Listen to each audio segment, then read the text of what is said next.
اعوذ باللہ من الشیطان الرجیم بسم اللہ الرحمن الرحیم قل تعالوا اتل ما حرم ربکم علیکم الا تشرکوا به شیئا وبالوالدین احسانا ولا تقتلوا اولادکم من املاق نحن نرزقکم وإیاہم ولا تقربوا الفواحش ما ظهر منها وما بطن ولا تقتلوا النفس التي حرم الله إلا بالحق ذلكم وصاكم به لعلكم تعقلون ولا تقربوا مال اليتيم إلا بالتي هي أحسن حتى يبلغ أشده وأوفوا الكيل والميزان بالقسط لا نكلف نفسا إلا وسعها وإذا قلتم فاعدلوا ولو كان ذا قربى وبعهد الله أوفوا ذلكم وصاكم به لعلكم تذكرون وأن هذا صراطي مستقيما فاتبعوه ولا تتبعوا السبل فتفرق بكم عن سبيله ذالکم وصاکم به لعلکم تتقون۔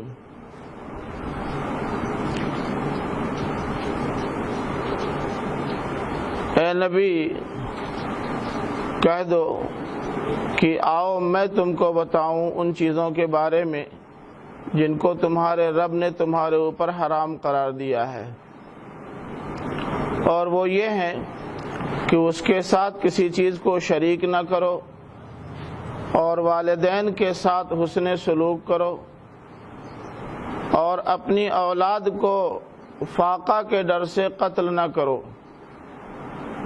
ہم ہی تمہیں بھی روزی دیتے ہیں اور انہیں بھی روزی دیں گے، اور تم بے حیائیوں کے قریب نہ پھٹکو، خواہ وہ ظاہر ہو یا باطنی، اور تم کسی جان کو قتل نہ کرو جسے اللہ نے حرام قرار دیا ہو مگر حق کے ساتھ۔ یہ وہ چیز ہے جس کی وہ تمہیں وصیت کر رہا ہے کہ شاید تم عقل سے کام لو، اور تم یتیم کے مال کے قریب بھی نہ جاؤ مگر اس طریقے سے جو سب سے عمدہ ہو، یہاں تک کہ وہ اپنے سن رشد کو پہنچ جائے، اور ناپ تول پورا کرو انصاف کے ساتھ۔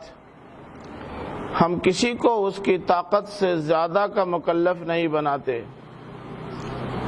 اور جب تم بولو تو عدل کی بات کرو، خواہ تمہارا قرابت دار ہی کیوں نہ ہو، اور اللہ کے عہد کو پورا کرو۔ یہ وہ بات ہے جس کی وصیت وہ تمہیں کر رہا ہے کہ شاید تم یاد دہانی حاصل کرو، اور یہ کہ یہ میرا سیدھا راستہ ہے تو تم اسی کی پیروی کرو، اور دوسرے راستوں کی اتباع نہ کرو کہ وہ راستے تمہیں اللہ کی راہ سے بھٹکا دیں۔ یہ ہے وہ چیز جس کی وصیت وہ تمہیں کر رہا ہے کہ شاید تمہارے اندر اللہ کا ڈر پیدا ہو۔ آج کے درس میں سورہ انعام کی آیات 151 تا 153 ہیں۔ پیچھے یہ بات آپ کے سامنے آ چکی ہے کہ مشرکین نے اپنے توہمات کی بنیاد پر بہت ساری حلال چیزوں کو حرام اور بہت ساری حرام چیزوں کو حلال کر لیا تھا۔ اللہ تعالیٰ نے ان کی تمام تفصیلات گنائی ہیں جو پیچھے گزر چکی ہیں۔ آج کی ان آیات میں اللہ تعالیٰ یہ فرما رہا ہے کہ اے نبی ان سے کہہ دو کہ وہ حلال نہیں جو تم نے حلال کیا ہے، اور نہ وہ حرام ہے جو تم نے حرام قرار دیا ہے۔ یہ تحلیل اور تحریم تمہارا اختیار نہیں ہے، یہ میرا اختیار ہے۔ تو آؤ میں بتاتا ہوں کہ کن کن چیزوں کو ہم نے حرام قرار دیا ہے۔ جن چیزوں کو حرام قرار دیا ہے ان کی تفصیلات یہاں گنائی ہیں، وہ کل 9 بنتی ہیں۔ ان میں سے بعض کا تعلق حقوق اللہ سے ہے اور بعض کا تعلق حقوق العباد سے ہے۔ اللہ تعالیٰ نے فرمایا کہ جو چیزیں ان کے اوپر حرام قرار دی گئی ہیں، اب ایک ایک کر کے ان کی تفصیل بتا دو۔ سب سے پہلے تو یہ فرمایا کہ لا تشرکوا بہ شیئا، اے نبی ان کو بتا دو کہ اللہ تعالیٰ نے سب سے پہلی چیز جو حرام کی ہے وہ شرک ہے، کہ اللہ کے ساتھ کسی چیز کو شریک نہ کرو، نہ اس کی ذات میں نہ اس کی صفات میں۔ ذات میں شرکت کا تو کوئی سوال ہی نہیں پیدا ہوتا۔ جن لوگوں نے اللہ کے بیٹے اور بیٹیاں بنا رکھے ہیں ان کے پاس اللہ کا بیٹا اور بیٹی بنانے کی کوئی دلیل نہیں ہے، یہ سب ان کے وہم کی ایجاد ہیں۔ اور جہاں تک صفات کا تعلق ہے تو جو چیزیں اللہ کے اختیار میں ہیں، جو اس کی صفات کا بنیادی حصہ ہیں، ان میں کوئی دوسرا شریک نہیں ہو سکتا۔ تو اس لیے چونکہ اللہ تعالیٰ ہی نے پیدا کیا ہے، وہی روزی بھی دے رہا ہے، اسی کو یہ حق پہنچتا ہے کہ وہ سب کا مالک بھی ہو، اور جو رازق ہو، خالق ہو، مالک ہو، اسی کو حق پہنچتا ہے کہ وہ اپنا حکم چلائے، اور ہمیں اس کے علاوہ کسی اور کے حکم کو اس کے مقابلے میں تسلیم نہیں کرنا چاہیے، اور نہ اس کی اجازت ہے۔ تو سب سے پہلی بات تو یہ فرمائی کہ حرام ہے شرک۔ جن جانوروں کو تم نے حلال و حرام میں تقسیم کر رکھا ہے، فلاں حلال فلاں حرام، یہ حلال و حرام کے لیے نہیں، بلکہ جو چیزیں اللہ نے حلال قرار دی ہیں اور جو چیزیں حرام قرار دی ہیں ان کی تفصیلات اللہ سے پوچھو، وہ بتائے گا، یہ نہیں بتائیں گے، ان کے علماء نہیں بتائیں گے، یہ اللہ بتائے گا۔ تو پہلی بات تو یہ فرمائی کہ اللہ کے ساتھ شرک کی کوئی اجازت نہیں، شرک قطعاً اور مطلقاً حرام ہے۔ اب چاہے کوئی مسیح ابن عیسیٰ ابن مریم کو اللہ کا بیٹا بنائے، وہ بھی حرام۔ اگر کوئی اپنے عقیدے کے مطابق فرشتوں کو اللہ کی بیٹیاں بنائے، وہ بھی حرام۔ کوئی اپنے عقیدے کے مطابق عزیر کو اللہ کا بیٹا قرار دے، وہ بھی حرام۔ پوری کائنات میں اللہ تعالیٰ کی ذات اور صفات میں کوئی شریک نہیں ہے۔ اے مشرکو، اگر واقعی تم حرام قرار دینا چاہتے ہو تو اللہ تعالیٰ نے جسے حرام قرار دیا ہے تم اسے حرام قرار دو۔ سب سے پہلی چیز جو اللہ تعالیٰ نے حرام قرار دی ہے وہ شرک ہے، سب سے زیادہ اہم بات یہ ہے۔ اس کے بعد اللہ تعالیٰ نے حقوق العباد کی تفصیل بتائی ہے، اس لیے کہ عام طور سے حقوق العباد کی پامالی بہت ہوتی ہے۔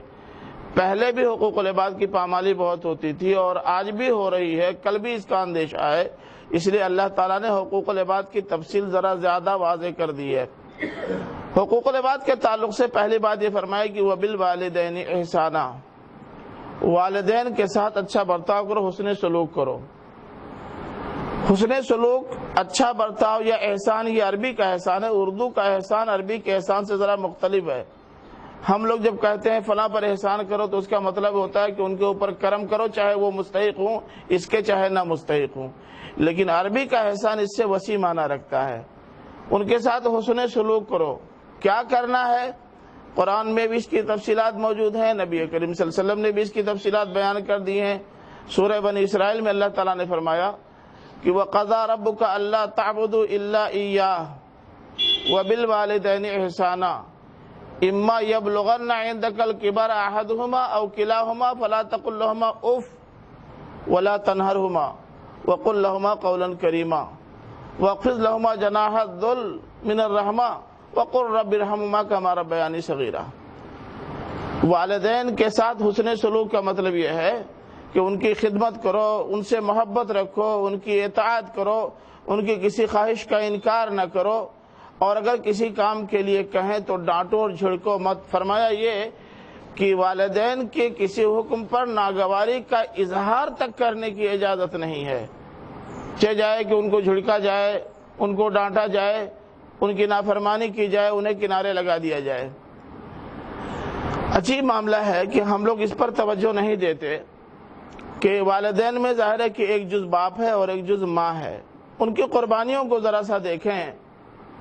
ماں 9 مہینے تک پیٹ میں لادے لادے پھرتی ہے، کتنی تکلیفوں کے ساتھ، کتنی اذیتوں سے وہ اس بوجھ کو اٹھاتی ہے، یہ اسے بہتر طور سے جان سکتی ہے۔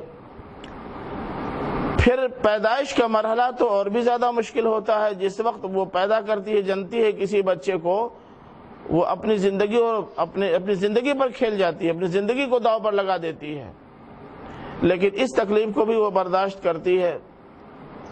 پھر اپنا خون جگر پلاتی ہے، سخت جاڑے کے موسم میں بھی وہ اپنے بچے کو رات میں کئی بار پھلیاں تبدیل کر کے سوکھے بستر پہ سلاتی ہے، اور اگر تبدیلی کی گنجائش نہیں ہے تو موڑ کر کے اسی سے کام چلاتی ہے اور خود گیلے حصے پر یا ننگی چارپائی پر سو لیتی ہے۔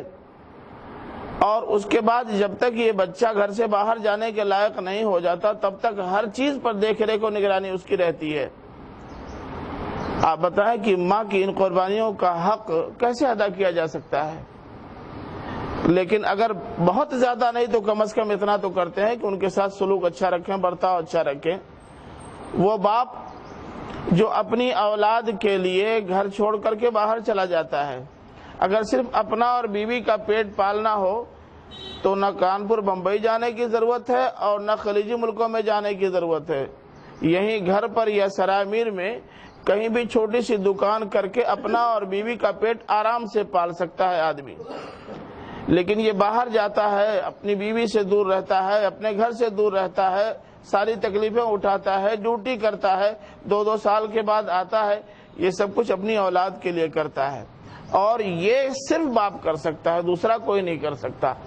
میں نے نہیں سنا ہے آج تک کہ کسی کی نہ بیوی ہو اور نہ اولاد ہو، خالی ماں باپ ہوں اور وہ گھر پہ ابھی تک رہتا رہا ہو، لیکن ماں باپ کو جب پیسے کی ضرورت محسوس ہوئی ہو تو اس نے یہ کہا ہو کہ چونکہ ماں باپ کو اس وقت پیسے کی ضرورت ہے اس لیے میں اب باہر کمانے جا رہا ہوں۔ اپنی اولاد کے لیے تو لوگ باہر کمانے جاتے ہیں، قربانیاں دیتے ہیں، لیکن والدین کے لیے باہر جانے کا کوئی تصور موجود نہیں ہے۔ اس کا